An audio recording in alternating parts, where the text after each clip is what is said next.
Doesn't it feel like the theme songs in pro wrestling, especially in WWE, have maybe gone down the drain the last few years?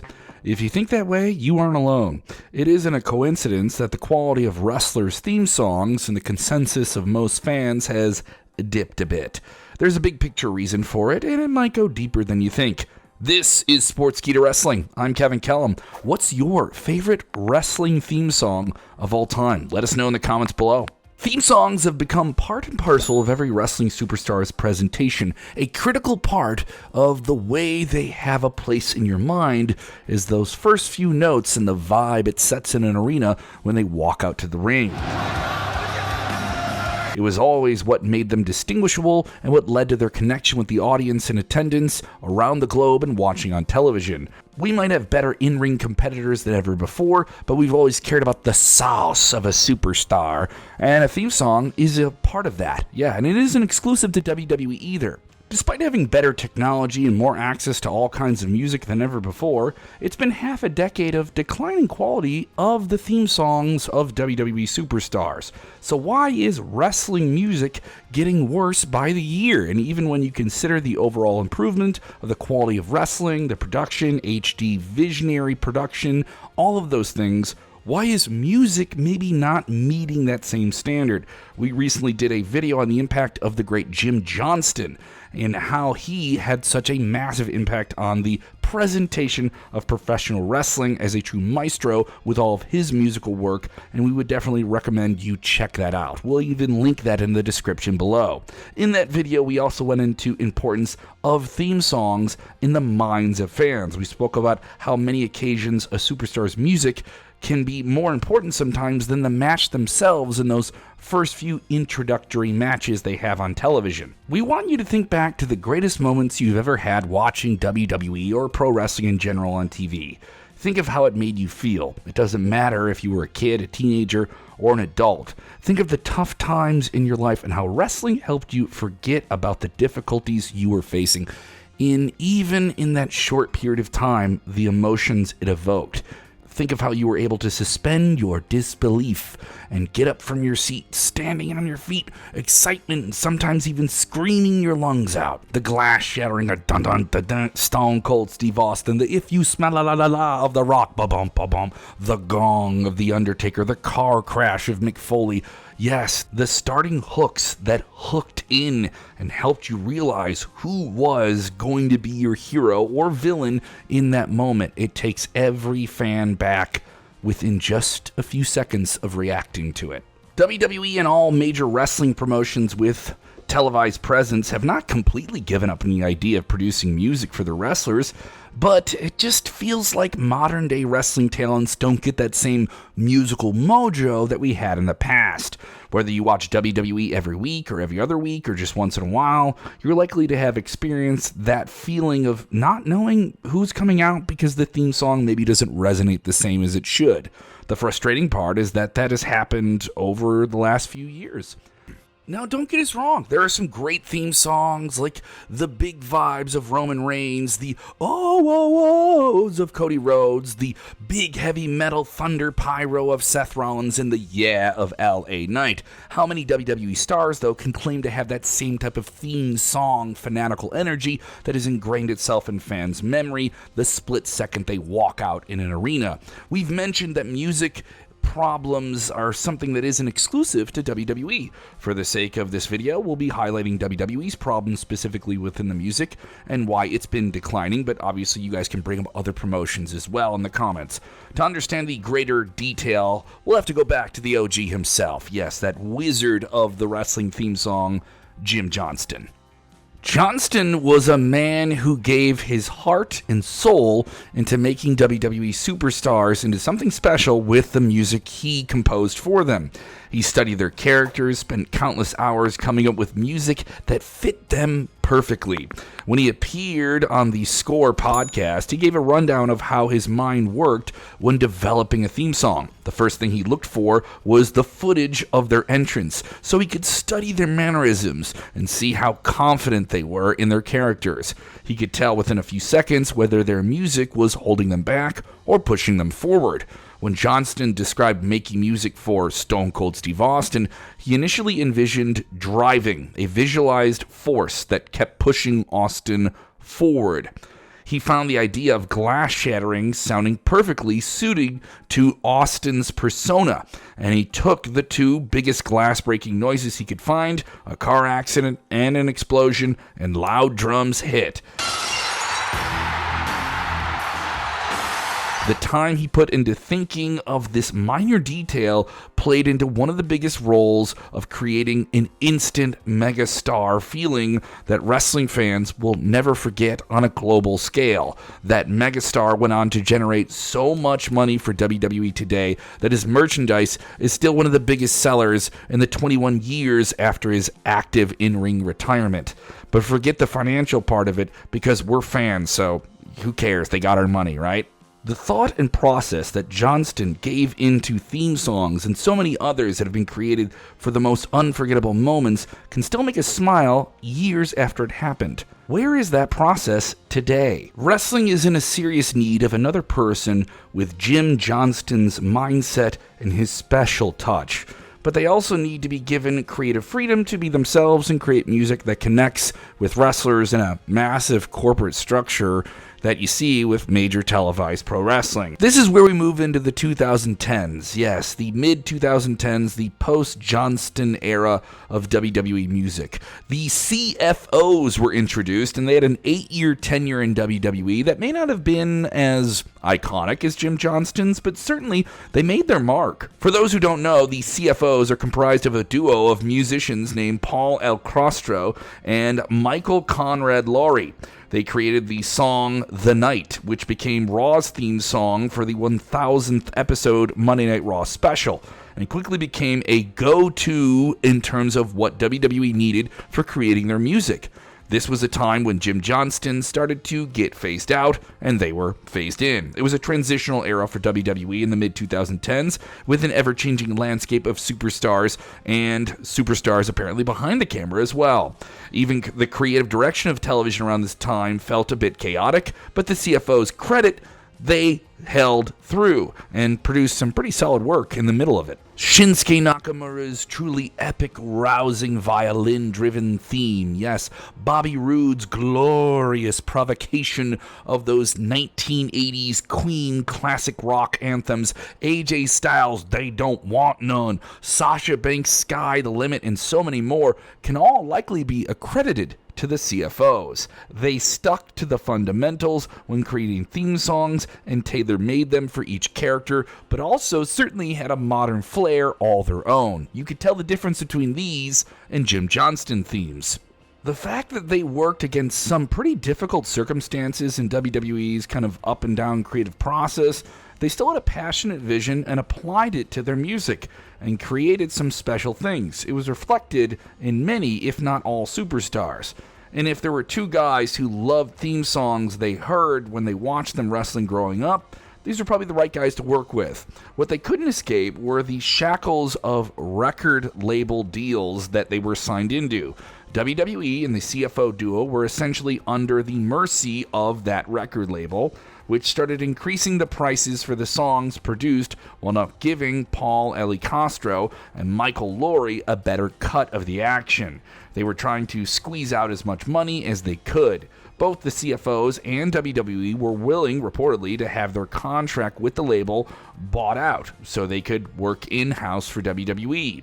The issue was the label didn't want to budge and refused the offer, effectively forcing the WWE to cut ties with CFO. Or at least that's the story that's out there. Both Eli Castro and Laurie claimed that they were owed pending payments from the record label, and the complication became too much for WWE to continue putting in an effort to retain their talents. This directly coincides with the arrival of the Death Rebel music group, a group that's been accused of ruining WWE's music by those fans shaking their fists at a screen somewhere right now. We're not going to say that everything was perfect with the CFOs, because there was that touch of magic in their opinion that made them at the level maybe in and around what Jim Johnston had produced. And it isn't anything negative towards the CFOs, but more to emphasize the talent that was being applied here and how effective it was. Jim Johnston had the diverse ability to create different tunes in a simplistic way by using a very limited amount of instruments, but they evoked all of the emotions. The identity of his music was good enough to the point where you couldn't recognize which superstar from the superstar's music, artists, and labels were being applied, which also speaks volumes to how he worked with individual stars and their characters. The CFOs certainly had songs with a great hook to them, but with many of the old WWE theme songs, their entire experience was suspending your disbelief, starting with the music. Still with CFOs, they were worthy successors of this mantle, and maybe had some not so great themes, but the same can't be said of the people that followed the CFOs. Def Rebel. At least that's the consensus amongst most wrestling fans here. We're not sure how Def Rebel's deal with WWE is structured, but whatever it is, it doesn't incentivize them to create very good music, or at least that's, once again, what we're hearing from fans. You've probably noticed how generic the themes are. That tends to be a very, very well-spoken critique of what is going on. Generic is the best word to describe a lot of the work that Def Rebel has produced out of WWE since around 2019, only having a few decent songs to their repertoire. In several cases, it works against the superstar.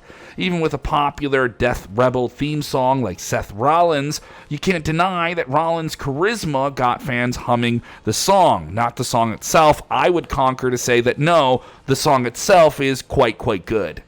Def Rebel reportedly is comprised of three men: Doug Davis, Anthony Mirabella, and Ollie D. Theodore. Apart from these few exceptions, most of Def Rebel's songs maybe don't have the same crowd interaction with them. The nature of televised wrestling should give companies an even bigger incentive to promote greater crowd reactions, and great music helps them achieve that, but it isn't always something you're sure you're going to get with every superstar and every theme song. Leon France singing along with Randy Orton's theme should be enough of an extreme example of how powerful a theme song can have resonance in the hearts and minds of fans. The Backlash event in Leon France was quite good inside the ring, but still fans were talking about that reaction and how fans sang along with the words so much. They had a connection with the superstar that was enhanced by the music that was written well over 10 years ago. WWE is reportedly fully aware of the fact that fans aren't exactly crazy about Def Rebel's work or how fans are reacting to it. It was reported by Fightful that Randy Orton was offered a new theme song made by Def Rebel, but he turned it down when he heard it playing through an arena before a show started. This wasn't even that long ago. It was 2023, and after he returned at Survivor Series War Games, that theme song, the old one coming on, really just hits the right emotions for fans who've been with Randy Orton for such a long time. Orton may have the power to say no, but an up-and-coming superstar may not have that same influence, and they may need that theme song to get their career going at the WWE level and to have that type of presence. And if Randy Orton is a gatekeeper keeping you away from superstars, what does that say?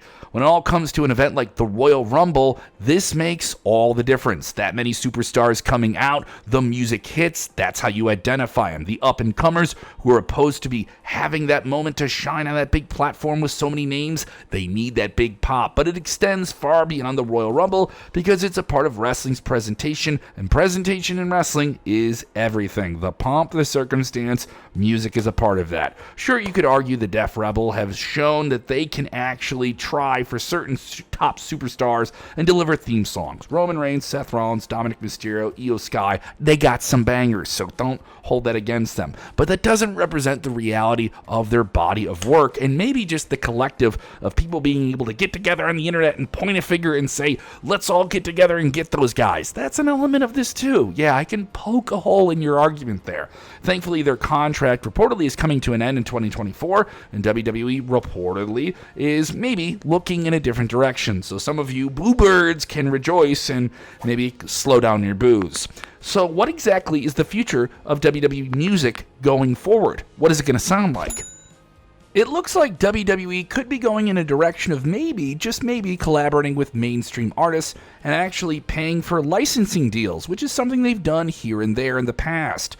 It could align with WWE's new corporate vision over their majority ownership of TKO. We're just saying, they certainly have been open to collaborating with popular artists and emerging artists of the day, including the rock, hip-hop, country breakout star recently and Jelly Roll, who performed at SummerSlam, the booty meat rap queen herself, Sexy Red, who's been featured on WWE NXT. The door is open for them to do some things with defined artists outside of this production studio element.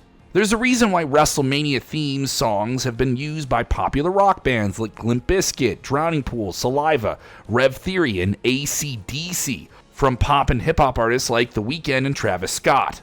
Past WrestleMania themes have also included Flo Rida, Pitbull, One Republic, and David Guetta.